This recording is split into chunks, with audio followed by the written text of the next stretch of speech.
പ്രിയമുള്ള പ്രേക്ഷകരെ, നമസ്തേ. നാം ചർച്ച ചെയ്യുന്നു വാരഫലം. വാരഫലത്തിൽ നാം ചർച്ച ചെയ്യുന്നത് 1201 ധനുമാസം 24-ാം തീയതി മുതൽ ധനുമാസം 30-ാം തീയതി വരെയുള്ള, ജനുവരി 8-ാം തീയതി മുതൽ 14-ാം തീയതി വരെയുള്ള ഒരു വാരക്കാലത്തെ ശുഭാശുഭ ഫലങ്ങളാണ്. ഇവിടെ ഒരു പ്രത്യേകത, ജനുവരി 14-ാം തീയതി, അതായത് ധനുമാസം 30-ാം തീയതി ബുധനാഴ്ച ഉച്ചയ്ക്ക് 2:30 സൂര്യൻ മകരത്തിലേക്ക് സംക്രമിക്കുകയാണ്. ഉത്തരായനകാലം ആരംഭിക്കുകയാണ്. ഉത്തരായണം.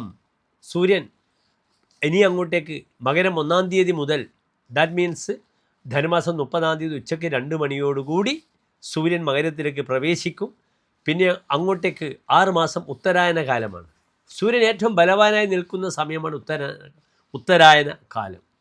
സൂര്യൻ അങ്ങേയറ്റം അതിൻ്റെ പ്രചണ്ഡമായ കിരണങ്ങൾ നമ്മിലേക്ക് സന്നിവേശിപ്പിച്ചുകൊണ്ട് അന്തരീക്ഷം ആകെ എന്തായി മാറും? ചൂടോടുകൂടിയിരിക്കുന്ന ഒരു സമയമാണ്. സൂര്യാഘാതമൊക്കെ സംഭവിച്ച ആളുകൾ മരിക്കുന്ന കാഴ്ചകൾ പണ്ട് തമിഴ്നാട്ടിലും ആന്ധ്രയിലുമൊക്കെ നാം വായിക്കാറുണ്ട്. ഇന്ന് കേരളത്തിലും അപ്രകാരം തന്നെയാണ്. മീനമാസത്തിലാണ് സൂര്യൻ ഏറ്റവും ഉഷ്ണം അനുഭവിക്കുക. മീനമാസത്തിലെ സൂര്യൻ അതിൻ്റെ പ്രചണ്ഡ രശ്മികൾ വെച്ച് മനുഷ്യന് ശാരീരികമായ ക്ലേശങ്ങൾ ഉണ്ടാക്കും. അത് ഓരോ രാജ്യങ്ങളിലും അങ്ങനെയാണ്.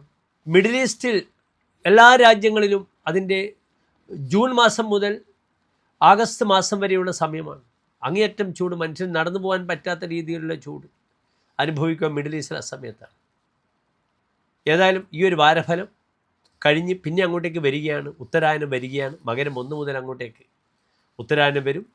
ഉത്തരായനം വളരെ സൂര്യന് പ്രാധാന്യമുള്ളതുകൊണ്ട് വ്യക്തികളുടെ ആത്മപ്രഭാവത്തിനൊക്കെ വളരെയധികം പ്രാധാന്യം കൽപ്പിക്കപ്പെടുന്ന 6 മാസങ്ങളാണ് പിന്നെ അങ്ങോട്ടേക്ക് വരുന്നത്.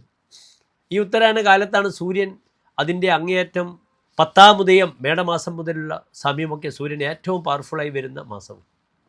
ഏതായാലും വാരഫലത്തിൽ നാം ചർച്ച ചെയ്യുമ്പോൾ ഇവിടെ നമുക്ക് ഈ ഒരു വാരത്തിൽ നാം ചർച്ച ചെയ്യുന്ന സമയത്ത് ഗ്രഹങ്ങളുടെ പൊസിഷൻ നമുക്ക് ചിന്തിക്കാം.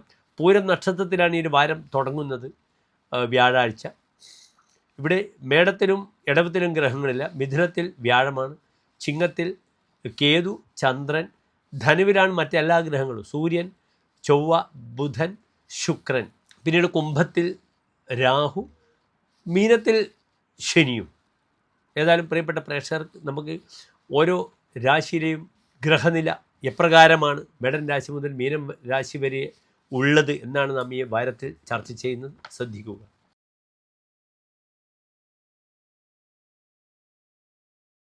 മകര നക്ഷത്രത്തിൻ്റെ അവസാനത്തെ 30 നാഴിക, തിരുവാതിര പുണർത നക്ഷത്രത്തിൻ്റെ ആദ്യത്തെ 45 നാഴിക വരുന്ന 2 നക്ഷത്ര സമൂഹം. ഇവിടെ മിഥുനം രാശിയിൽ വ്യാഴമുണ്ട്, 3-ാം ഭാവത്തിൽ ചന്ദ്രൻ, കേതു, 7-ാം ഭാവത്തിൽ സൂര്യൻ, ചൊവ്വ, ബുധൻ, ശുക്രൻ, 9-ൽ രാഹു, 10-ൽ ശനി. ഇങ്ങനെയാണ് ഗ്രഹസ്ഥിതി. ഇവിടെ മിഥുനൻ രാശിക്കാർക്കും ഈ ജന്മവ്യാഴവും കണ്ടകശനിയും ഒക്കെയുണ്ട്. എങ്കിലും ഈ ഒരു വാരം പ്രായണ നന്മകൾ പ്രദാനം ചെയ്യപ്പെടുന്ന സമയമാണ്. രാശി അധിപനായ മിഥുനൻ രാശിയുടെ അധിപനായ ബുധൻ 7-ാം ഭാവത്തിൽ നിൽക്കുന്നു, വ്യാഴം മിഥുനത്തിൽ നിൽക്കുന്നു. ഇതൊരു പരിവർത്തന മഹായോഗമാണ്. ഇവിടെ മാനവശ്രേഷ്ഠ യോഗമുണ്ട്, അതിമാനുഷ യോഗമുണ്ട്. അതിനാൽ പല കാര്യങ്ങളിലും പുത്തൻ ഉത്തരവാദിത്തങ്ങൾ, റെസ്പോൺസിബിലിറ്റി ഒക്കെ ഏറ്റെടുക്കാം. ചില കാര്യങ്ങൾക്ക് യാത്ര ചെയ്യേണ്ടി വരും. പലപ്പോഴും വിവാഹബന്ധം കഴിഞ്ഞ് ഇനി ഒന്നുമില്ല എന്ന് വിചാരിക്കുന്നവർക്ക് അവിചാരിതമായി വിവാഹ യോഗങ്ങൾ വരും.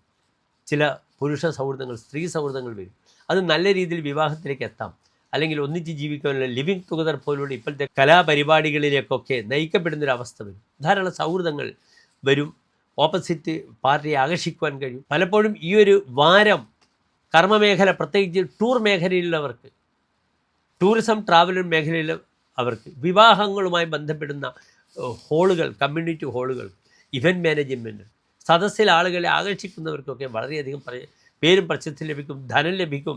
തങ്ങളുടെ പ്രൊഡക്റ്റ് മാർക്കറ്റ് ചെയ്യാനുള്ള ഏറ്റവും അനുകൂലമായ ഒരവസരമാണ് ഇതെന്ന് മനസ്സിലാക്കുക. ഇവിടെ 3-ൽ ചന്ദ്രനാണ്. വിധോ വിക്രമേണ ഏതി വിത്തം തപസ്സി, പരാക്രമത്തിലുള്ള ധനം കിട്ടുമെന്നാണ്.